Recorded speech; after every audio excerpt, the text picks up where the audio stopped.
Olá, tudo bem? Meu nome é Matheus, eu sou biomédico esteta e eu vim aqui falar um pouquinho para vocês sobre melasma e mais especificamente sobre o tratamento desse melasma com peeling químico, ativos cosméticos e nutricosméticos.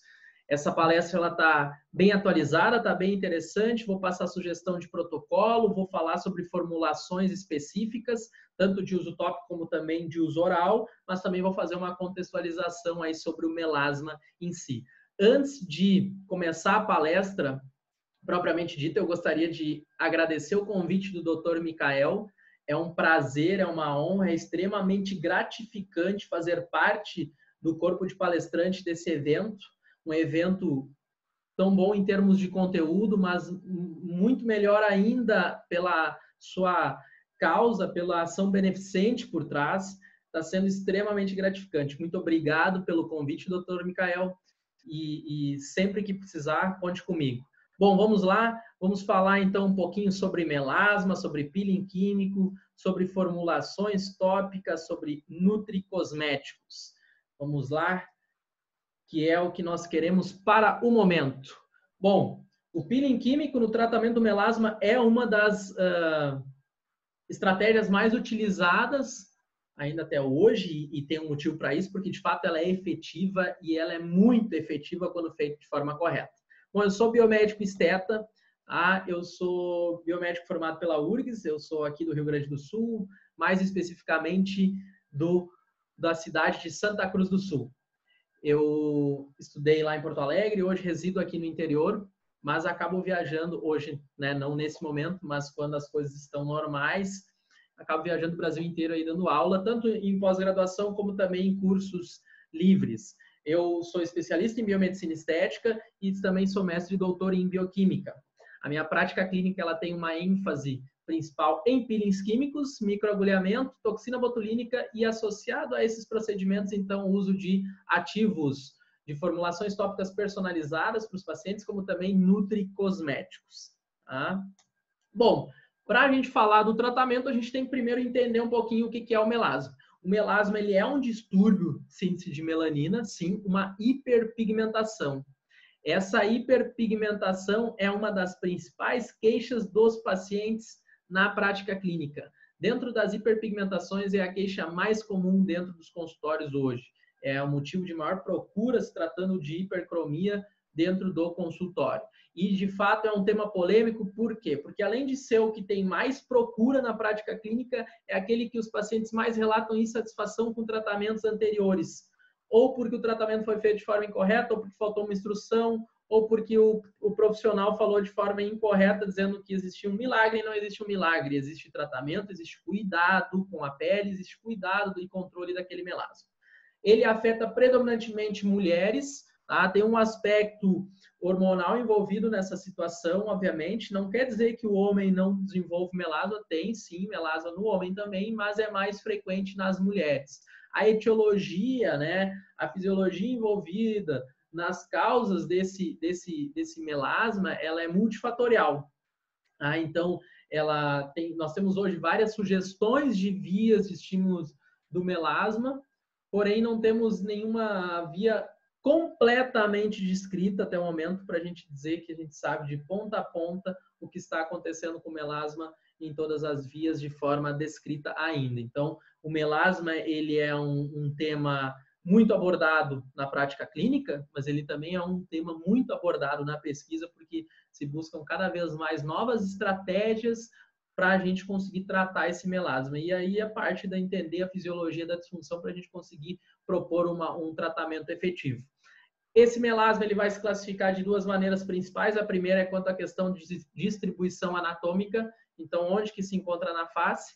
E a segunda é quanto à sua localização histológica do pigmento em si. Se ele tem porção de pigmento epidérmico, se ele tem porção de pigmento dérmico, se ele é misto, né? Então, hoje já se entende essa parte de uma maneira um pouco distinta na literatura, mas ainda existe essa classificação entre epidérmico, dérmico e misto. Tá?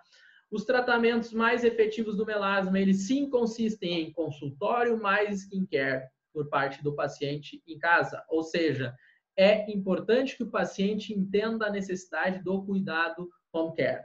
Tá? Extremamente importante. Não existe hoje um milagre que se faça no consultório que o paciente não precisa cuidar da pele e esse melasma vai ser tratado de qualquer forma. Não, necessita-se do cuidado por parte do paciente.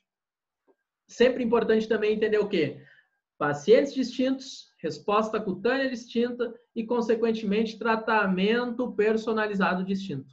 Tá? Então, é sempre importante a gente avaliar esse paciente corretamente, fazer uma anamnese correta para determinar por onde nós vamos nos guiar para uma melhor resposta daquele melasma naquele paciente específico. Mas para falar de melasma e tratamento, além dessas informações, eu tenho que entender sobre melanogênese, pelo menos uma pequena parte dela, porque o que nós vamos ver hoje nessa palestra é uma pequena parte da melanogênese. A melanogênese é algo extremamente complexo, tá? Então, nós não vamos conseguir abordar todos os pontos aqui, mas pontos importantes que são cruciais para a ideia de tratamento na sequência, nós vamos conseguir pontuar aqui. O melanócito, então, é a principal célula nesse amplo mundo do melasma. Sim, é a principal célula porque ela é a célula produtora da melanina. É o melanócito que sintetiza a melanina. A melanina, ela tem duas principais subdivisões, aí, duas principais subdivisões em termos de padrão de melanina, é a eumelanina e a feomelanina. A eumelanina é o pigmento mais escuro, mais frequente, a feomelanina com uma coloração um pouco mais clara, que não é tão frequente, que é menos frequente. Então, o que eu tenho aqui de informações para vocês nesse slide que a gente tem que entender? Melanócito, principal célula, é na ideia de qualquer hiperpigmentação se tratando de melanina, porque ela é a que sintetiza a melanina. Ok. Mas eu também tenho que entender aqui que esse melanócito ele não está perdido no meio do nada. Esse melanócito ele está associado aí a outras células no tecido adjacente. E quais são as células que estão associadas ao melanócito? Os queratinócitos. Uma unidade melanocítica, ela consiste basicamente em um melanócito e esse mesmo melanócito conseguindo atingir cerca de 30 a 40 queratinócitos através dos seus dendritos.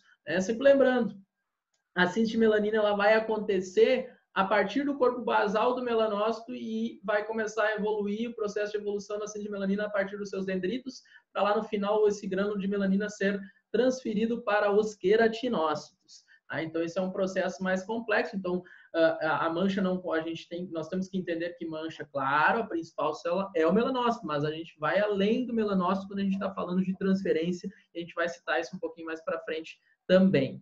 Eu trouxe aqui duas imagens de microscopia para vocês. Uma delas aqui a gente consegue ver o núcleo do queratinócito e a gente vê o depósito de grânulo de melanina acima do núcleo. Tá? Aqui na lateral, aqui um pouco mais do ladinho, a gente vê uma microscopia onde a gente tem uma acocultura aqui de melanócito e queratinócito, dá para ver bem certinho os dendritos dos melanócitos. Ainda na síntese de melanina, então eu tenho um esquema representativo aqui, que essa melanina ela não acontece de qualquer forma no citosol lá do melanócito. Eu falei que ela sofria um passo de evolução, começava próximo do corpo basal e sofria sua evolução a partir do momento que evoluía para os dendritos. Ok, então eu tenho passos distintos da síntese de melanina dentro do melanócito. Primeiro ponto importantíssimo, essa síntese de melanina acontece dentro do melanossoma. Melanossoma é a estrutura onde vai acontecer a síntese de melanina. E esse melanossoma é o que sofre evolução no processo do início ao fim. Então, eu tenho, inclusive, aqui no slide, um melanossoma de grau 1, de grau 2, 3 e 4. E aí eu tenho uma diferença entre eles e a gente consegue ver, inclusive, na microscopia aqui na lateral, olha só, bem em cima nós temos 4 imagens. Nós temos o melanossoma do estágio 1, do 2, do 3, do 4, essa marcação mais escura é a melanina. Então, a gente consegue ver que lá no 4, a gente tem muito mais melanina. Então, o que está acontecendo aqui? Num primeiro momento, eu tenho muito substrato e pouco produto. E lá no final, eu tenho muito produto. Então, esse é o processo que acontece dentro do melanossoma. Esse processo de síntese de melanina dentro do melanossoma é um processo complexo. E já sabe que nós temos mais de 600 proteínas envolvidas nesse processo. Mais especificamente na manutenção da estruturação desse melanossoma, eu até pontuei já duas iniciais aqui que são importantes para a nossa ideia de tratamento na sequência, que é a PMEL17 e a melanar. Tá? Essas duas proteínas, elas participam da manutenção e da estruturação aí desse melanossoma nesse processo de evolução dentro do melanócito ainda. Bom, ainda falando do melanossoma, o que acontece? Eu falei de duas proteínas que participam da estruturação desse melanossoma, mas eu tenho outras proteínas e outras enzimas extremamente importantes que fazem parte da síntese direta da síntese de melanina. E aí eu trouxe para vocês aqui três principais, que são tirosinase, TRP1 e TRP2.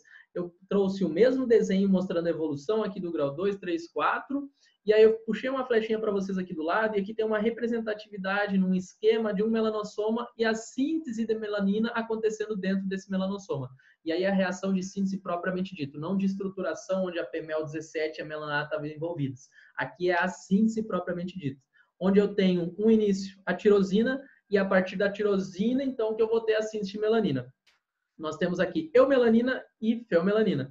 A eumelanina é o processo mais, é o pigmento mais presente, então esse processo, essa reação aqui acontece muito mais.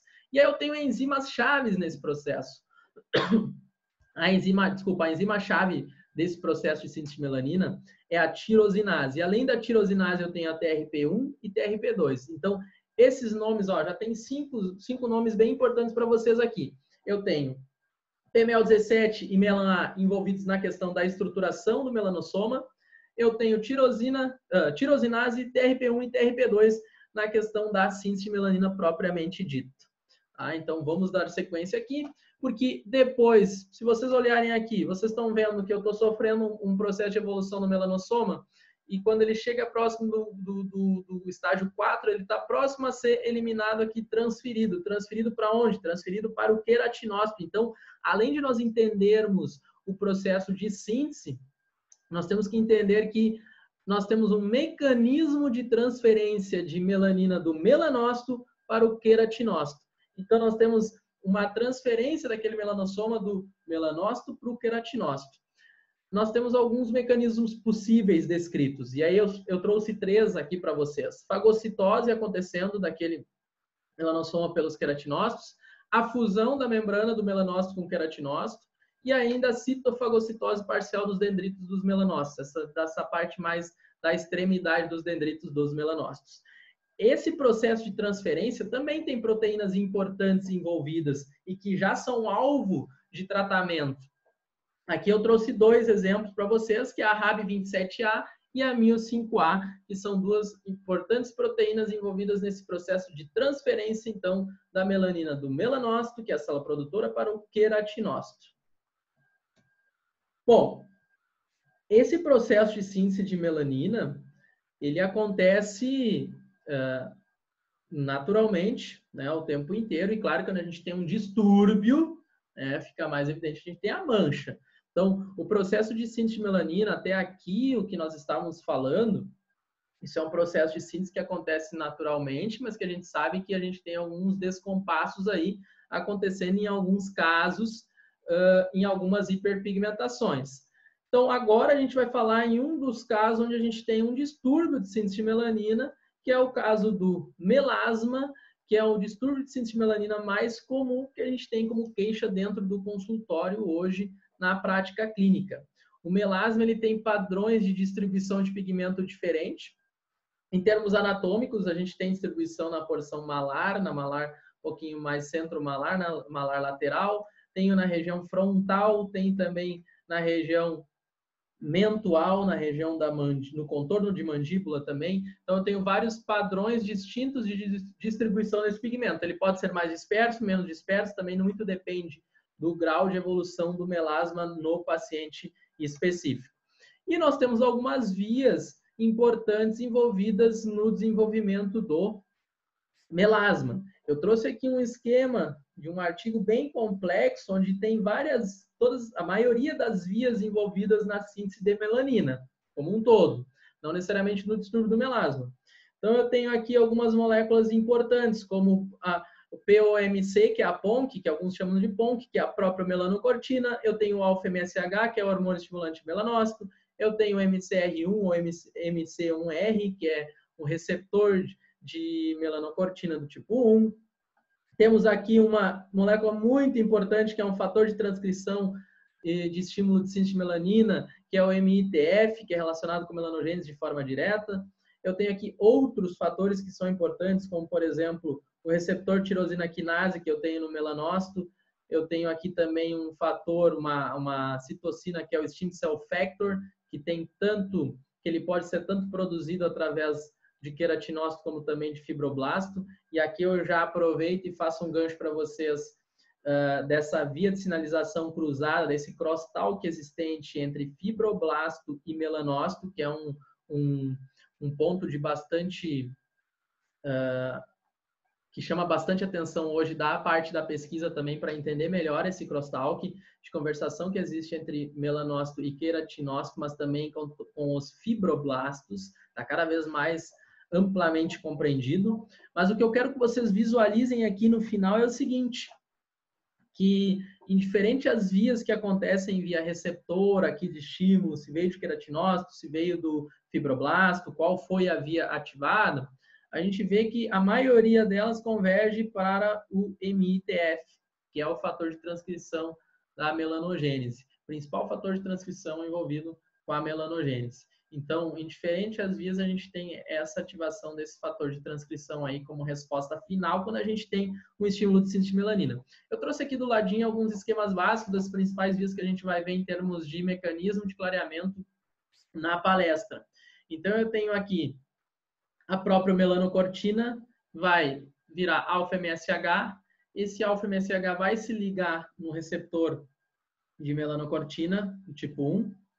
No momento que ele se liga, ele vai gerar um aumento intracelular de AMP cíclico, e esse aumento de AMP cíclico intracelular vai fazer com que eu tenha ativação desse fator de transcrição, o MITF, e esse MITF, então, vai fazer com que aumente a síntese de tirosinase, TRP1 e TRP2, que lembram o que eram? Que eram enzimas chaves no processo de síntese de melanina.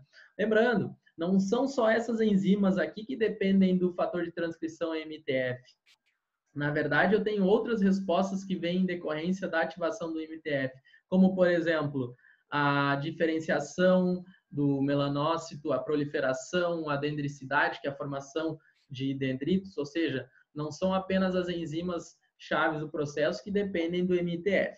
Bom, eu trouxe essa via aqui de própria melanocortina, que ela é ativada, por exemplo, por uma exposição de radiação UV, né, intensa, faz com que aumente a própria melanocortina.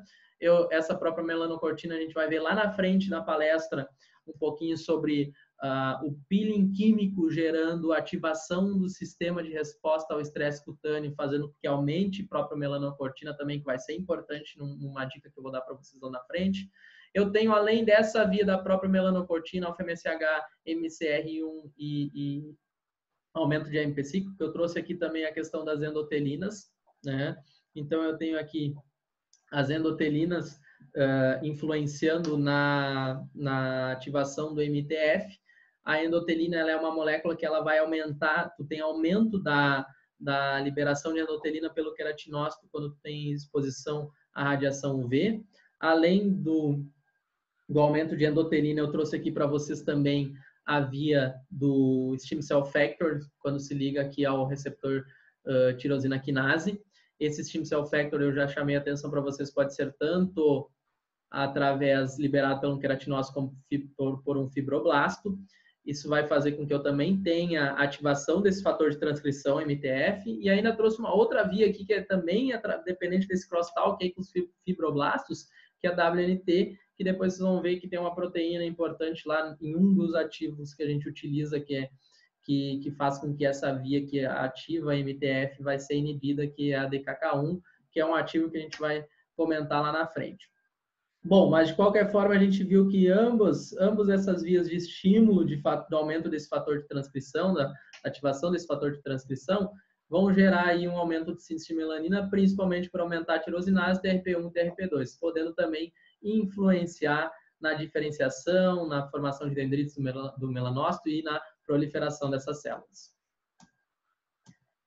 Bom, uma outra informação importante que reflete no tratamento do melasma é a questão de entendermos as características vasculares do melasma. O melasma, nós já sabemos hoje que tem um importante aspecto de vascularização envolvido. Já se sabe que o aumento da vascularização periférica no melasma, associado ao melasma, é um dos principais achados no melasma.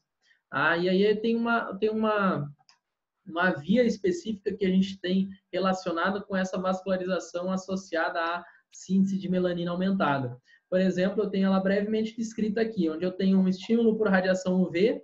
Esse queratinócito ele vai liberar um fator ativador de plasminogênio, que vai fazer com que tenha a conversão, então, de plasminogênio em plasmina, e a plasmina vai gerar, então, um aumento de inflamação e também um aumento de VEGF, que é um fator angiogênico, que vai lá, no final das contas, gerar um aumento da melanogênese.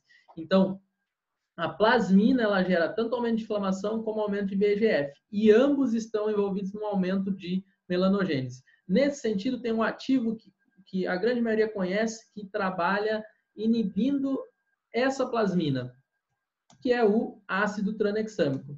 Na verdade, o ácido tranexâmico ele vai fazer com que não tenha conversão de plasminogênio em plasmina. E uma vez que você não tenha plasmina, você também não vai ter aquele aumento da inflamação e nem um aumento de VEGF.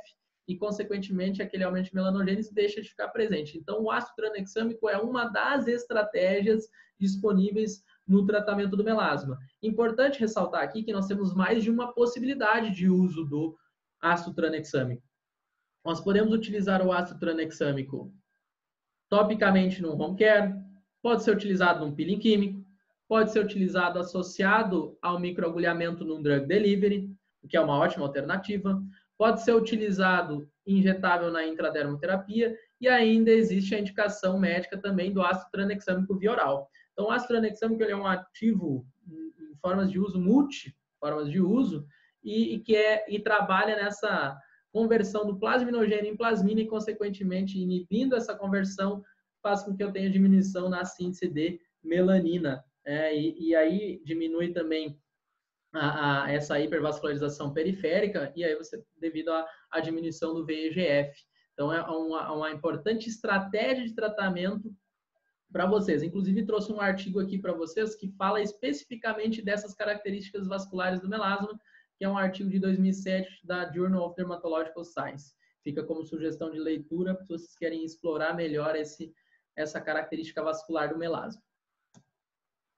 Até trouxe aqui uma imagem, tá? E essa imagem é desse artigo, e se vocês observarem aqui, eu tenho pigmento de melanina de forma irregular, mas vocês conseguem visualizar também que eu tenho uma hipervascularização aqui em alguns pontos. Então, a gente vê que tem a relação íntima entre a vascularização e o depósito de pigmento. Bom, falando agora mais especificamente de uma das estratégias que a gente utiliza e uma das mais utilizadas para o tratamento do melasma, os peelings químicos, eu quero fazer uma pontuação aqui específica sobre uma situação. Esse slide aqui, ele não é de um artigo que só fala sobre melasma. Esse slide aqui ele traz uma imagem que é oriunda de um artigo que é um review sobre peelings químicos e a prática de peelings químicos. O que eu quero chamar a atenção aqui para vocês? Eu tenho um corte histológico da pele. Então, eu tenho extrato córneo, tenho a minha epiderme, aqui a junção derme epidérmica, derme papilar, junção da derme papilar com derme reticular. Dentro dos peelings químicos, nós podemos atuar com profundidades distintas. E nós podemos trabalhar muito superficialmente, podemos trabalhar superficialmente de forma profundidade média e profundidade profunda, que é de uso exclusivo médico, daí no caso esses peelings químicos. No caso do peeling químico para melasma, eu já adianto para vocês que quando a gente for fazer peelings químicos para o tratamento do melasma, a ideia é ficar até a junção dermoepidérmica, não invadir derme com propriedade, para que não tenha um aumento do processo inflamatório de maneira muito significativa, para diminuir uma das principais queixas que tem por parte do paciente, que é o efeito rebote lá na frente, que é a piora do quadro ou não tratamento efetivo. Ou seja, a gente evita passar dessa junção dermoepidérmica para que não aumente tanto o processo inflamatório e, consequentemente, não tenhamos problema no futuro. Então, a ideia de peelings químicos no melasma, já para vocês entenderem agora aqui, é utilizá-los até a junção dermoepidérmica. E quando a gente falar de até a junção dermoepidérmica, início de derme papilar, quando a gente está ali na superfície de derme papilar, junção dermoepidérmica especificamente, a gente está falando de peeling químico superficial. Tá? Então, quando a gente fala de melasma, os peelings químicos indicados são peelings químicos superficiais. Claro que não é qualquer peeling químico superficial. Há alguns peelings químicos superficiais que possuem ativos que vão gerar uma boa resposta no tratamento do melasma. Tá? Então, já fica ciente aqui todo mundo que evita-se fazer, por exemplo, peeling químico médio no melasma. Não que você não tenha uma resposta inicial de clareamento. O problema é que, geralmente, no pós-procedimento de médio a longo prazo, eu tenho a reinstauração desse pigmento da mesma forma ou pior do que estava antes. Então, por isso que, quando for para tratar pigmento dérmico do melasma, eu recomendo que vá para outra alternativa, como, por exemplo, um drug delivery no microagulhamento ou uma intradermoterapia. Tá? Então, dando sequência aqui, eu trouxe uma gama de artigos científicos que falam, então, sobre peelings químicos para melasma. Então, nós vamos ver aqui que nós temos ácido azelaico, resorcinol, ácido fítico, ácido glicólico, tem aqui tretinoína, ou seja, o ácido retinóico, ácido lático, tem solução de Gerstner associada a tricloroacético, tem tricloroacético comparando com o glicólico, tem combinação aqui de tricloroacético com ácido ascórbico. Então, inúmeras possibilidades nós já temos descritas para tratamento de melasma. A ideia aqui é trazer o mais efetivo e mais seguro para vocês. Eu já chamo a atenção aqui para um ponto bem importante e que depois eu vou citar novamente na aula, na palestra para vocês, que não deixa de ser uma mini aula, tá? O tricloroacético, o ácido tricloroacético que está aqui, vocês observem que está 15%, 15%, 15% e 20%. Tá? Então, o uso do tricloroacético no tratamento do melasma, dos resultados que a gente observa em artigos científicos, a grande maioria é com uso em baixas concentrações. Tanto que a gente evita utilizar ácido tricloroacético em concentrações mais elevadas para o tratamento de melasma, porque nós sabemos que existe um risco aí de ter um efeito rebote, de aumentar o quadro da mancha ali na frente, piorar o quadro. Então, nesse sentido, se evita. Inclusive, eu vou fazer uma pontuação sobre isso lá no finalzinho da palestra, porque já tem um artigo mostrando que o ácido tricloroacético ele ativa o sistema de resposta ao estresse cutâneo e que vai fazer com que aumente a própria melanocortina. E lembra? A própria melanocortina, vira alfa-MSH, se liga no MCR1, que vai fazer com que eu tenha a ativação do fator de transcrição MTF, lá o fator de transcrição relacionado à melanogênese, e vai poder aumentar a melanogênese. Então, tem que ter cuidado nesse sentido. Bom, eu trouxe para vocês aqui algumas possibilidades de tratamento de melasma com peeling químico. Eu vou sugerir 2 protocolos para vocês. Não é ácido retinóico isolado. E nem vai ser o ácido mandélico isolado que eu vou colocar na sequência. E nem vai ser a cisteamina isolado que vai ter na sequência ainda. Então, aqui eu vou fazer uma pontuação sobre alguns ácidos de forma isolada, mas vocês vão ver que os 2 protocolos de peeling químico que eu vou passar para vocês vão ser associados, tá? Que é um padrão que a gente tem hoje no melasma, no tratamento de forma efetiva e correta do melasma. Mas vamos começar falando aí sobre o ácido retinóico. O ácido retinóico, ele é um retinoide que tem concentração de uso hoje na média de 3 a 10%, tem concentração até menor que se utiliza, mas normalmente hoje de 5 a 8% são as concentrações mais utilizadas na prática clínica dos peelings químicos como um todo. Esse ácido gera um afinamento do extrato córneo, bem como a sua compressão. Ele atua na ideia de clareamento, por quê? Porque ele acelera o turnover celular epidérmico, a renovação, né? Ele faz com que eu tenha uma dispersão da melanina na epiderme, uma redistribuição dessa melanina, melhorando a homogeneidade desse pigmento. Além disso, ele também vai gerar estímulo de deposição dérmica de colágeno, vai também gerar aumento de deposição de glicosaminoglicanas, que são moléculas importantes na matriz celular, e por isso que, inclusive, ele está aqui como a ideia de tratar fotoenvelhecimento leve a moderado, também cicatrizes de acne superficiais, acne e hiperpigmentação pós-inflamatória e melasma. Então, o pirindiácido retinóico, ele até tem indicação, se você for para a literatura, de uso isolado, mas nós sabemos hoje que só utilizar o pirindiácido retinóico é limitado na ideia de tratamento do melasma, porque o melasma é um distúrbio de síntese de melanina. O ácido retinóico, ele aumenta o turnover celular epidérmico, ele redistribui o pigmento de melanina, mas ele não inibe a síntese de melanina propriamente dita. Então, utilizá-lo isoladamente não é o melhor caminho hoje que nós temos disponível na prática clínica, mas eu lhes apresento aqui um resultado bem satisfatório aqui da utilização de ácido retinóico a 10% numa paciente com melasma, um resultado publicado em literatura, que é um resultado relativamente bem significativo. Além do ácido retinóico, vou falar aqui para vocês um pouquinho do ácido mandélico. O ácido mandélico, diferentemente do ácido retinóico, ele é um alfa-hidroxiácido. Ele tem concentração de uso totalmente diferente do que eu citei para o ácido retinóico. Então, aqui ele vai de 30% a 50%. É um composto lipofílico. Ele tem indicações semelhantes à do ácido retinóico, como, por exemplo, vocês podem ver aqui, fotoenvelhecimento leve a moderado, acne, cicatrizes de acne superficiais, hiperpigmentação pós-inflamatória e melasma. Mas ele tem diferenciais quando comparado ao ácido retinóico. Ele é uma opção bem segura para fototipo alto.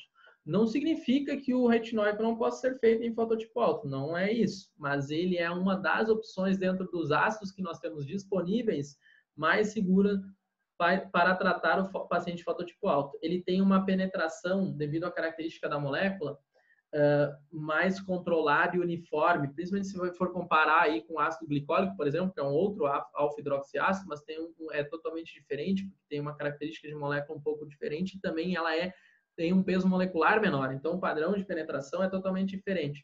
Aqui o padrão de penetração passa a ser mais controlado e uniforme. E além disso, o ácido mandélico ele apresenta uma ação anti-inflamatória. Isso é interessante também. E ele é um ácido bem tolerado em pacientes com sensibilidade cutânea. Por isso que ele é amplamente utilizado hoje na prática clínica. O protocolo que eu vou sugerir, um dos protocolos que eu vou sugerir para vocês é uma associação entre ácido mandélico e ácido retinóico. Se nós compararmos o uso dos dois isoladamente, em termos de prática clínica, é totalmente distinto no sentido de execução da técnica, porque o alfa-hidroxiácido, o ácido mandélico especificamente aqui, nós vamos aplicar no paciente, vamos remover e interromper o processo no consultório. O ácido retinóico, não. O ácido retinóico você aplica no consultório, o paciente remove em casa, 6 a 8 horas, por exemplo, no pós-procedimento do consultório. Continuando aqui, eu vou falar de mais um ativo, vou falar da cisteamina. Cisteamina ou cisteamine, ou um ou outro, tá? Essas são duas nomenclaturas, portuguesa aqui e outra de origem. E essa cisteamina é uma molécula que está sendo cada vez mais utilizada aqui na prática clínica no Brasil, na ideia de clareamento do melasma, porque se mostrou aí com resultados bem efetivos, né? Ela é uma molécula que apresenta um grupamento tiol, e esse grupamento tiol ele é importante porque ele vai gerar no tecido um aumento de glutationa. E glutationa é um importante antioxidante endógeno. É um dos, se não o mais, é um dos mais importantes antioxidantes endógenos não enzimáticos do tecido cutâneo.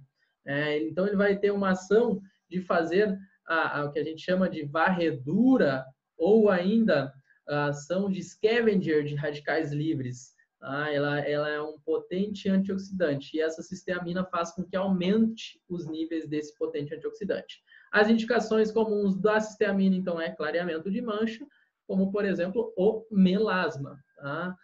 Ela promove inibição de síntese de melanina sem gerar melanotoxicidade, o que é muito bom. E ela possui também aí um mecanismo triplo de ação.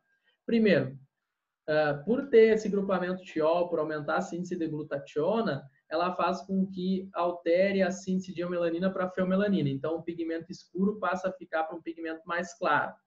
Além disso, ela inibe a ação de tirosinase, porque ela tem ação ela promove aquela ação do cobre, e como a tirosinase ela depende de cobre para a sua ação, para ter a sua ação efetiva, então inibe a tirosinase.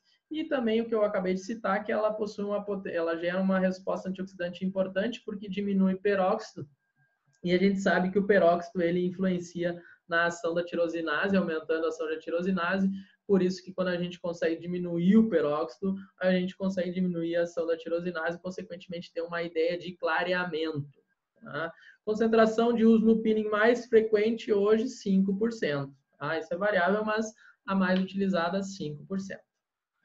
Além da cisteamina e do ácido retinóico e do ácido mandélico, eu venho falar aqui para vocês também brevemente do Inaclear. O Inaclear, ele é um ativo que é comumente, ele é muito frequentemente associado ao ácido retinóico no peeling, né? Então, inclusive, eu vou passar um protocolo para vocês que tem associação de Inaclear com ácido retinóico, cisteamina e mais outros despigmentantes. Tá? O que esse ativo faz? O Inaclear, ele tem um mecanismo triplo. Primeiro, ele vai fazer com que aumente DKK1, ele vai atuar lá na melanar, que é a proteína que faz o auxílio junto com a PMEL17 daquela manutenção do melanossoma. Lembra que eu falei da questão de duas proteínas que eram importantes na estruturação do melanossoma, na evolução dele, que era PMEL17 e melanar. O Inaclear, ele vai vai ter parte da sua atuação direcionada para essa proteína e também vai inibir a via das endotelinas. Então, o mecanismo é triplo. O DKK1, mais especificamente, é uma molécula que gera o quê? Que faz com que eu tenha uma diminuição na função dos melanócitos, porque inativa o fator de transcrição principal na melanogênese, que é o MITF. Então, o DKK1 aumentado faz com que diminua a função dos melanócitos. Só para vocês terem uma noção aqui, eu trouxe uma informação complementar. O DKK1 ela é produzida e liberada por fibroblastos e aqueles fibroblastos palmoplantares, eles apresentam altos níveis de expressão de DKK1 e a palma, geralmente, então, é uma coloração mais clara. Aqui eu trouxe um esquema de um artigo, né, onde a gente tem aqui o aumento de DKK1 gerando aqui diminuição de MITF, de GSK3-beta, beta-catenina, onde eu tenho toda a questão da síntese de melanina que ele interfere detalhadamente, onde que está diminuindo, que é bem interessante esse artigo aqui. Então, o Inaclear, ele é uma potente estratégia na ideia de clareamento, porque ele atua em 3 vias. Ele vai fazer com que diminua a MTF, vai diminuir a melanar e vai fazer com que inibe a via da endotelina. Então, vamos para as primeiras combinações. A primeira combinação de ácidos para tratamento do melasma em peelings químicos. A primeira que eu apresento para vocês é amplamente utilizada, que é a associação de ácido mandélico com ácido retinóico. Antes de falar do protocolo do ácido retinóico com o mandélico, eu primeiro vou falar aqui para vocês da importância de, antes de fazermos um peeling químico, fazermos o pré-peeling. Pré-peeling é importante. Normalmente a gente faz um pré-peeling home care de 14 a 21 dias antes do peeling químico. E nesse pré-peeling, normalmente a gente tem o afinador de extrato córneo, que pode ser tretinoína ou ácido glicólico, ou ainda os dois. Aqui no Brasil não é tão comum associar os dois, mas fora tem a utilização mais comum dos dois na mesma formulação, e também a utilização de inibidores da síntese de melanina, com a ideia de já promovendo um clareamento, e além disso também evitar que, em decorrência do peeling, tenha alguma hiperpigmentação, diminuindo a síntese de melanina já no pré. Uma coisa que é importante, que eu já saliento aqui para vocês, que além de utilizar o ativo tópico, é importante que vocês também utilizem já aqui na recomendação do pré-peeling o nutricosmético no tratamento do melasma. O nutricosmético é importantíssimo, um coadjuvante importantíssimo em várias disfunções, mas no caso do melasma eu já coloco uma indicação necessária já começar a utilizar no pré-peeling aí, junto com a ideia do tópico, já recomendo aí os nutricosméticos para clareamento, que depois eu vou falar especificamente para vocês. Tá? Bom, fiz o pré-peeling, 14 a 21 dias, usei tretinoína ou ácido glicólico mais inibidores da síntese de melanina, uso noturno nesse caso aqui.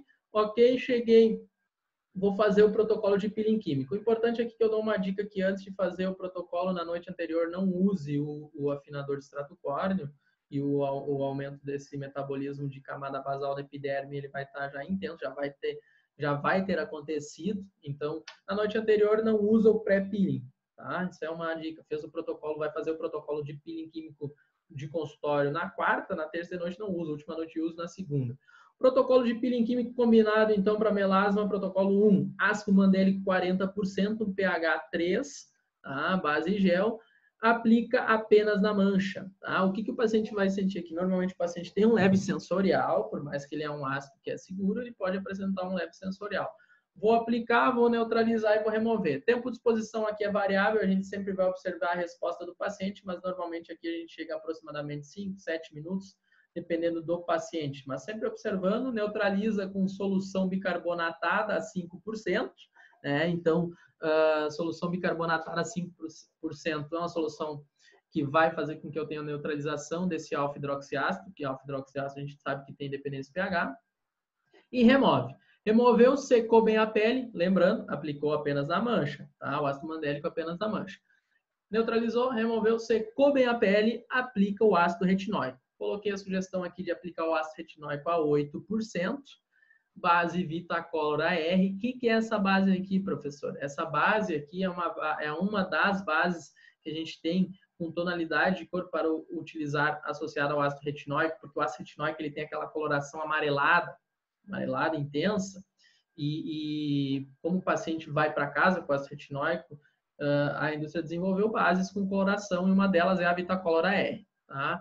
Esse ácido retinóico você aplica na face inteira. Aplicou na face inteira, o paciente remove de 6 a 8 horas em casa. Tá? Então, o ácido retinóico não é de remoção em consultório, o paciente remove em casa. Número de sessões sugerido desse protocolo de 3 a 4, intervalo sugerido 21 dias. Em alguns pacientes se recuperam muito rápido em 15 dias, mas normalmente 21 dias. Tá? Esse protocolo ele gera processo descamativo, sim, gera, tá? Não é tão intenso, é controlado, tá? Não é uma descamação muito espessa, então ela é uma descamação controlada. Normalmente dura 3, 4, 5 dias. E é nesse período aí, pós-peeling imediato, de 3 a 5 dias, que a gente vai focar um pouquinho em reposição de manto hidrolipídico, de hidratar essa pele e repor esse manto hidrolipídico que foi comprometido pelo peeling químico, cuidando sempre do detalhe para não aplicar excesso de produto, porque não é bom aplicar excesso desse produto repositor de manto hidrolipídico no pós-peeling imediato. Ele é importante, mas o excesso também pode ser prejudicial. Normalmente a gente aplica 1 a 2 vezes ao dia por 3 a 5 dias. Uma dica, um exemplo de pós-peeling imediato é o Cicaplast, tá? Então, depois que eu finalizei a reposição de manto hidrolipídico no pós-peeling imediato, então eu faço a manutenção e potencialização do resultado com uma fórmula potencializadora, que então é a fórmula clareadora, seja de uso noturno, de uso diurno, ou as duas, conforme for a indicação de tratamento que você fizer para o paciente. Então, esse é um dos protocolos um dos dois que eu vou passar para vocês. O segundo protocolo é um que está bem em alta recentemente, tá? Que é um protocolo com ácido retinóico e despigmentantes associados. Tá? Esse protocolo ele está cada vez sendo mais utilizado. Ele contém o que? A cisteamina, mas junto com a cisteamina tem aqui ó, ácido retinóico, ácido tranexâmico, que eu já falei para vocês antes, o ácido tranexâmico que fazia a inibição da conversão de plasminogênio em plasmina, a cisteamina que tinha aquele mecanismo triplo, né, que faria tanto aquela questão de aumento de ação antioxidante e além disso também ela tinha um potencial de quelar o cobre, diminuir a ação da tirosinase, tá? Essa é uma molécula bem funcional em termos de clareamento. Ambos os três que eu já citei a 5%, o retinóico aqui com a ideia de redistribuição do pigmento de melanina e de acelerar o turnover para eliminar aquele pigmento já depositado. Agora eu tenho aqui o Inaclear, né? O Inaclear aumenta DKK1 e vai atuar também, que vai diminuir então o MITF, né? A transcrição pelo MITF e consequentemente diminui a função do melanócito. N-acetilglucosamina aqui está com uma molécula complementar na ideia de melhorar densificação tecidual, hidratação, melhorar a qualidade do tecido como um todo. BCIP, que é uma forma de vitamina C. Niacinamida PC. Niacinamida é um ativo que inibe a PMEL17. PMEL17, junto com a melaná, é a proteína, uma das principais proteínas na estruturação daquele melanossoma. E o cristalide é um ativo utilizado para questão de tonificação, de coloração, de tom de pele ideal. Modo de aplicação, aplica em toda a região a ser tratada, ou seja, na mancha, e remove 4 horas depois. Tá? Esse protocolo de peeling químico aqui também tem uma indicação de 3 sessões aproximadamente, com intervalo semelhante ao que eu passei anteriormente, 21 dias, em alguns pacientes 15 dias. Tá? Aqui até tem na imagem, eu botei uma imagem, um artigo para vocês, mostrando que o DKK1 ele faz com que a gente tenha uma inibição aqui da beta-catenina e, consequentemente, uma inibição de MITF. E aí diminui aqui a resposta da tirosinase, da síntese de tirosinase e, consequentemente, síntese de melanina diminuída. Tá? Então, o tratamento do melasma com peeling químico, ele consiste em peeling químico, mas eu tenho um skincare. Então, eu tenho o consultório eu já falei para vocês aí, eu dei 2 possibilidades para vocês. Uma delas é ácido mandélico com ácido retinóico, né, na sequência, com formulações distintas. Né? Primeiro aplica um, neutraliza, remove, depois aplica o outro. E aí, agora esse último é uma formulação só, onde eu tenho ácido retinóico, cisteamina, ácido tranexâmico, niacinamida, tenho cristalide, tem VCIP, tem N-acetilglucosamina, né? Então é tudo dentro de uma formulação só. Então o consultório a gente já explorou aí. Agora, e o preparo da pele aqui sendo importante também, a utilização do afinador de extrato córneo, acelerador do turnover celular epidérmico, da camada basal da epiderme, com ativos clareadores associados. Depois do consultório, eu tenho muito importante o uso de formulações tópicas personalizadas, tanto de uso noturno ou diurno, e também os nutricosméticos. E no caso do melasma, esses nutricosméticos eu não deixo o paciente voltar no pós-procedimento para recomendar. Esse nutricosmético ele já está inserido já lá desde o início do preparo de pele, depois a gente vai ver quais eu vou, no final da aula, no final da palestra, eu fecho sugerindo o protocolo. Vou dar a formulação oral para vocês, formulação de uso tópico noturno, diurno, e aí vocês vão conseguir fazer o fechamento do tratamento do melasma com peeling químico associado à formulação tópica e nutricosmético. Bom, nós temos alguns ativos tópicos, então, para o skincare, por parte do paciente aí, e aí a principal função desses ativos que a gente vai escolher numa ideia de clareamento é a ideia de ação clareadora. E essa ação clareadora ela vai se dar através da inibição da síntese de melanina. Essa inibição da síntese de melanina ela pode ser através de vários mecanismos distintos. Eu trouxe aqui para vocês alguns dos mecanismos disponíveis para a inibição. E aí eu botei aqui a tirosinase, que é a enzima-chave no processo de síntese de melanina, o fator de transcrição, estímulo de síntese de melanina, que é o MTF, o aumento de glutationa, que é uma das alternativas, porque aumentando glutationa aumenta o principal antioxidante endógeno enzimático do tecido, faz com que diminua a síntese de melanina também, pela diminuição de radicais livres e espécies reativas. A PML17, que é, junto com a melana, são 2 proteínas envolvidas na estruturação daquele melanossoma, que é onde está acontecendo a síntese de melanina, e que é através dele que a gente vai ter depois a troca dele para o queratinócito. Tem a função, a gente pode utilizar que é quelar o cobre. Eu até citei para vocês, a cisteamina faz isso, mas tem mais ativos que quelam o cobre e, consequentemente, a inativam vão inibir a tirosinase. Tem aqui a via do stem cell factor associada ao receptor KIT, que é o tirosina quinase. Além disso, tem a via das endotelinas, que estão aumentadas na radiação UV, que a gente consegue inibir também. Tem a questão da plasmina, que é aquela questão que eu disse para vocês. Radiação UV gera aumento de ativador de plasminogênio, plasminogênio converte em plasmina, plasmina aumenta a sinalização de processo inflamatório e aumenta a VEGF, e, consequentemente, os dois aumentam a síntese de melanina. Além disso, tem a via da WNT, que é aquela que está relacionada indiretamente com a DKK1, que é do crosstalk, fibroblasto melanócito. E aqui uma enzima que é envolvida no processo, uma proteína que é envolvida no processo de transferência do grânulo de melanina do melanócito para o queratinócito, que é o MIO5A. Bom, os nutricosméticos, depois eu vou falar dos ativos que vão trabalhar nessas vias tópicos. Os nutricosméticos no tratamento do melasma são cada vez mais utilizados e eles têm uma ação, uma função comum. seja direta ou indiretamente, de forma genérica, a gente vai ter um aumento do potencial antioxidante tecidual. E aí eu trouxe aqui alguns exemplos de ativos utilizados para fazer com que eu tenha esse aumento de potencial antioxidante, consequentemente melhore a resposta do meu tecido em termos de aumentar a resistência do meu tecido cutâneo à exposição à radiação UV e também diminuindo aí os radicais livres e espécies reativas e que eles podem estar interferindo na síntese de melanina. Polipódium leucotomus, então, que é um ativo que tem ação antioxidante, que é a ação antioxidante desse polipódium leucotomus, ele é decorrência de ácido cafeico e ácido ferúlico, principalmente na sua composição. Picnogenol, que possui compostos fenólicos, os principais aqui, catequina e epicatequina, que também aumenta o potencial antioxidante. O glisodin, que é mais recente, né? O glisodin, ele é um ativo que vai gerar, vai resultar no aumento da síntese de superóxido dismutase, que é uma enzima antioxidante endógena. O hidroxitirosol, que é o oleolar, por exemplo, aqui que eu passei por ele, também é um potente antioxidante. Vitamina C e vitamina E, mais amplamente conhecidos.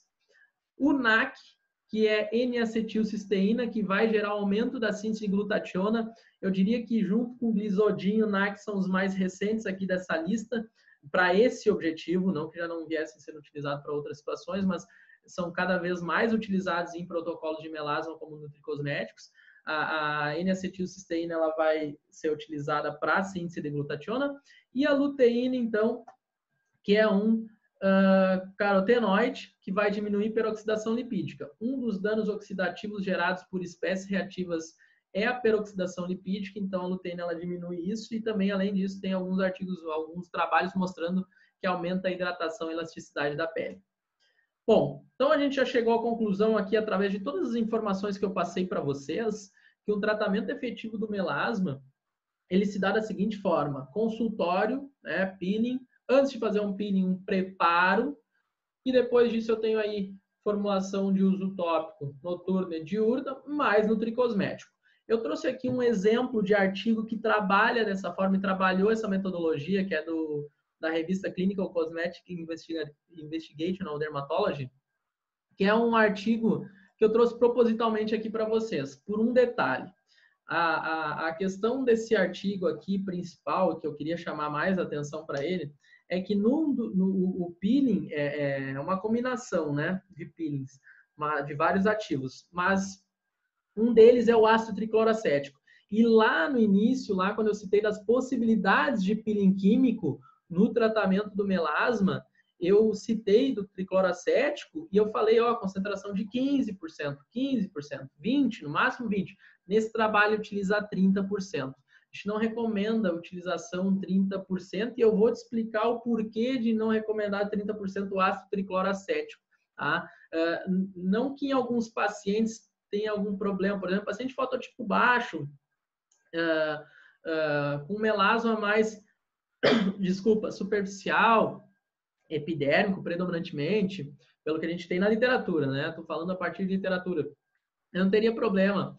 Mas como a gente tem ferramentas que são mais efetivas e mais seguras, que foi o que eu acabei de passar para vocês, a associação de Mandeli com retinóico, a associação de retinóico com cisteamina, tranexame, com niacinamida, desculpa, são mais efetivas e são mais seguras.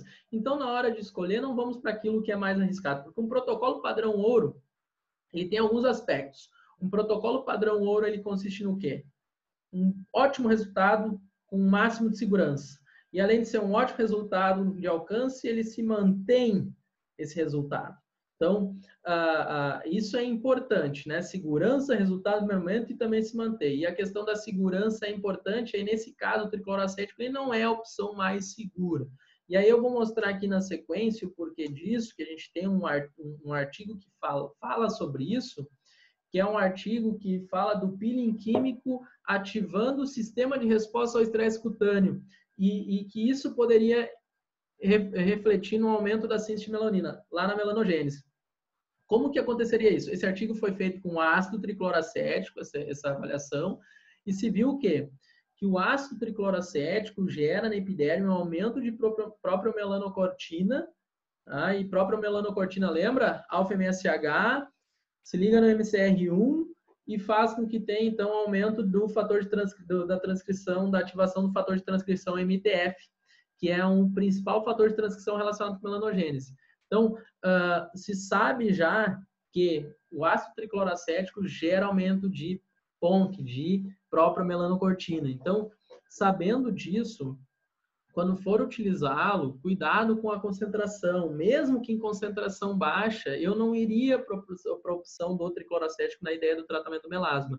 Optaria pelos dois protocolos, um dos dois protocolos que eu passei para vocês anteriormente. Então, muito cuidado, porque com o aumento de própria melanocortina, alfa-MSH e MSR1, a gente tem aumento de melanogênese, tá? Como possibilidade. Essa avaliação final de aumento de melanogênese, o artigo não viu, tá? Mas ele viu os marcadores que estão envolvidos no aumento de síntese de melanina. Então, a gente, através disso, consegue inferir. E aqui nessa ideia, tá? Isso aqui é bem legal, isso que eu vou falar agora, é uma dica que está sendo utilizada não somente para o ácido tricloracético, porque muitos autores acreditam que essa ativação do sistema de resposta ao estresse cutâneo aconteça em outros peelings também, em alguns outros peelings também, e que tem esse aumento, então, de própria melanocortina em algum momento nessa resposta. Tem um ativo que inibe própria melanocortina disponível, que é o Neurolite.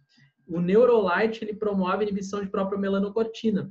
Então, quando ele promove a inibição de própria melanocortina, ele vai atuar aqui em cima na cascata, aquela da ativação de alfa-MSH, MCR1 e MITF, e, consequentemente, vai prevenir aí uma hiperpigmentação. Então, Neurolite é um dos ativos que está sendo bastante utilizado já no pré-peeling e no pós-peeling, com a ideia de evitar que tenha uma hiperpigmentação pós-procedimento. Bom, eu trouxe aqui outra informação para vocês, que são novos aspectos que estão sendo abordados no melasma. Um deles que é o crosstalk entre o fibroblasto e o melanócito, está cada vez mais sendo esmiuçado, detalhe a detalhe dessa relação, e já se sabe da influência do fibroblasto na hiperpigmentação, tanto que nós temos aí, eu citei para vocês a via WNT, influenciada indiretamente pelo aumento de DKK1, que o Inaclir gera aumento de DKK1, e inibe essa influência do WNT do fibroblasto na síntese de melanina no melanócito. Então, já tem até ativos, né, sobre esse que atuam na ideia do crosstalk, mas está cada vez, isso aí está muito no início ainda. Muitos artigos estão explorando isso cada vez mais. Inclusive, nesse crosstalk que estão sendo feitas correlações com outros perfis de hiperpigmentações. A gente está tendo alguns trabalhos agora que estão começando a comparar o perfil de hiperpigmentação nesse crosstalk aí com melasma, hiperpigmentação pós-inflamatória, o que nós temos de diferente. Então, isso é um ponto aqui de hiperpigmentação que cada vez mais vai ser explorado e que está em alta no momento. Bom, eu trouxe aqui também a questão da influência da luz visível. Então, eu já falei aqui do DKK1, do Inaclir, né, no crosstalk. E agora eu vou falar aqui um pouquinho rapidamente da influência da luz visível na hiperpigmentação, e a gente tem estratégias para interferir nessa possível influência da luz visível. E aí a gente tem aqui, eu trouxe o óxido de ferro, né, uma abordagem de cobertura, ou seja, física, e eu também tenho respostas biológicas que podem ser protetoras contra a luz visível. Eu trouxe o Fisasan ou Fisavi, que é um ativo que vai inibir prostaglandina e, consequentemente, diminui o processo inflamatório que pode estar sendo gerado por essa luz visível. E o ProShield, que é um ativo relativamente mais avançado, que nós temos um receptor no melanócito que é o Opsin-3. O Opsin-3, ele é ativado por luz visível, né, predominantemente luz azul. E aí faz com que tenha uma ativação também na síntese de melanina. O ProShield, ele inibe essa via do Opsin-3. Então, tem mais dois ativos aqui importantes também, que são aspectos novos sobre o melasma e que interferem diretamente no tratamento. Então, a gente consegue inibir aí o efeito da luz visível nesse sentido. De possíveis associações, eu trago para vocês aqui, então, microagulhamento e intradermoterapia. Até trouxe dois artigos falando aqui do microagulhamento com tranexâmico. Um desses artigos já tinha mostrado para vocês, que falava sobre a característica vascular do melasma. E aqui está a ideia do tranexâmico associado no drug delivery do microagulhamento, e a gente consegue ver nitidamente aqui a marcação onde a gente tem uma diminuição depois de 12 semanas de tratamento de vascularização periférica. E é bem legal esse artigo, fica bem nítida a diferença. Lembra, né? Ácido tranexâmico, ele inibe a conversão de plasminogênio em plasmina e, consequentemente, se tu não tens a plasmina, tu deixa de ter aumento de VEGF e também diminui a via de sinalização da inflamação ali e, consequentemente, diminui melanogênese. E para finalizar com chave de ouro com vocês, eu trouxe sugestão de tratamento para melasma, então. Peeling químico, formulações tópicas personalizadas e nutricosméticos. Claro que cada paciente necessita de uma avaliação, mas fica aí sugestões de fórmula para vocês. Então, o peeling químico que eu coloquei como sugestão foi a segunda combinação, onde eu tenho retinóico, cisteamina. Retinóico, cisteamina e na Clear vai ter, eu não botei todos os ativos aqui por questão de espaço, mas é a que tinha niacinamida PC, que era a segunda combinação de peelings, cristalide, tinha N-acetilglucosamina, tá? VC e P, esse peeling químico. Botei como sugestão de formulação oral 1, polipódio leucotomos com vitamina C e vitamina E, e também a formulação oral 2, eu botei outra sugestão para vocês aqui com oliolar, glisodin, NAC, picnogenol e luteína. Essa segunda aqui normalmente fica mais cara que a primeira, eu botei duas possibilidades para vocês. Em termos de formulação tópica, então eu tenho uma noturna e uma diurna. A noturna eu tenho o alfarbutin. O alfarbutin, ele é um inibidor da tirosinase. Tá? A niacinamida PC é inibidor da PMEL17. Eu tenho outras respostas aqui em decorrência da niacinamida PC. Ela trabalha ela tem ação seborreguladora, a niacinamida PC melhora a função de barreira cutânea, tem outras funções aí que ela também gera de benefício. Eu botei niacinamida PC, que é uma das formas de niacinamida que gera menos flush, né? Que não gera tanto flush, que é uma resposta normal de vermelhidão ali, rubor, no paciente quando utiliza niacinamida. Ácido tranexâmico, que inibe conversão de plasminogênio em plasmina. E aqui tem uma sacada que é importante para vocês. Para a gente trabalhar com ácido tranexâmico no home care, devido à questão da sua molécula, com efetividade, sempre é importante botar um ativo que faça uma ideia de permeação desse ativo principal, que seria no principal, seria o tranexâmico, que aqui eu coloquei para vocês uma sugestão de acrescentar transcutol 3%.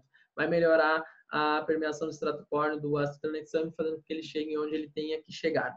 O ácido cógico, ele vai quelar o cobre, e uma vez que ele vai quelar o cobre, ele diminui a atividade da tirosinase. E aí, o Inaclir aqui com mecanismo triplo, então ele aumenta DKK1, inibe aquela via da WNT. Além de fazer isso, ele atua diretamente na via da endotelina e também na proteína melanar. Sinovia HR é o exilresorcinol. O exilresorcinol, ele tem como principal função também aumento de glutationa. Aumento de glutationa, aumento do potencial antioxidante. Tem outras funções escritas, mas essa é a principal. Isso para uso noturno. E para uso diurno, então eu botei uma outra formulação aqui. Luminescência, que é uma forma de vitamina C japonesa, bem recente, avançada, a anfifílica, e bem eficiente, tá? Belides, o Belides, ele é um ativo que vai inibir a via das endotelinas também. TGP2 vai inibir MITF, ou seja, ele inibe o fator de transcrição. Regufeide, que é o resveratrol, e aqui ele vai ter ação dupla, a principal ação aqui dele é trabalhar na transferência do grânulo de melanina, ele trabalha lá naquela mio5A, e além disso ele também trabalha na via stem cell factor e KIT, receptor KIT tirosina quinase.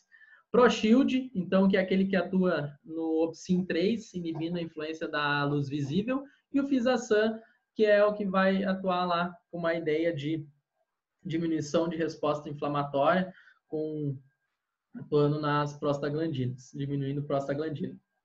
Aqui fica, então, uma sugestão minha para vocês de tratamento completo, peeling químico, nutricosmético, duas opções, inclusive, e formulação de uso tópico e oral. E assim nós fechamos com chave de ouro. Mas para fechar eu tenho que chamar atenção para esse pontinho que está em amarelo aqui, que é a importância do uso de fotoprotetor tópico, tá? É extremamente importante. Eu, inclusive, não usei nessas formulações de uso oral o termo fotoprotetor oral, porque eu não gosto. Sabe qual é o problema desse termo? Esse termo fotoprotetor oral, muitas pessoas usam e acreditam que não precisa mais usar o fotoprotetor tópico. E não é assim. O uso do fotoprotetor tópico é extremamente necessário. Então, não deixem de usar o fotoprotetor tópico. É extremamente importante. Então, basicamente, em termos de conteúdo, era isso. Eu trouxe uma frase aqui para a gente finalizar essa palestra.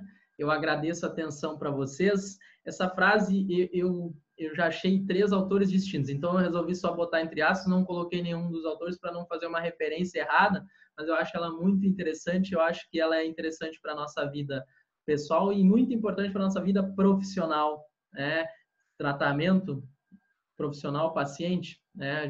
Nós e os pacientes, eu aprendi que as pessoas vão esquecer o que você disse, as pessoas vão esquecer o que você fez, mas as pessoas jamais esquecerão como você as fez sentir.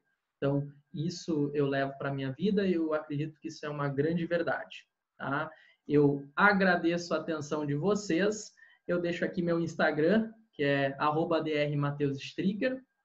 O meu site, professormateus.com.br, tem um blog lá, o blog do Professor Mateus. Também tem a aba de cursos que eu ofereço e até aproveito o momento aqui para vocês, para convidar vocês a fazerem parte desse curso que está, as inscrições ainda estão acontecendo. O curso vai acontecer dia 27 de junho, é um curso online em tempo real de peelings químicos e vão ter vários protocolos novos de peeling químico, tem bastante coisa interessante, protocolo de peeling de melatonina, tem protocolo de gluconolactona, tem protocolo de ácido pirúvico, tem inúmeros protocolos, tá? E eu também vou falar sobre formulações tópicas personalizadas e nutricosméticos. Além disso tudo, eu ainda vou oferecer para o aluno aí uma mentoria online pós-curso durante 30 dias por vídeo, tanto em grupo como individualizado. Bom, mas de qualquer forma, com o curso, acho que finalizamos a palestra. Mais uma vez, eu gostaria de agradecer o convite do Dr. Michael. Foi um prazer palestrar e participar desse evento. Foi extremamente gratificante para mim e foi uma honra poder compartilhar um pouquinho, e gratificante também, compartilhar um pouquinho desses protocolos de peeling químico com vocês. Eu desejo sucesso na carreira de vocês e no que eu puder ajudar, estou aí disponível nesses meus contatos. Um grande abraço para todo mundo. Até mais.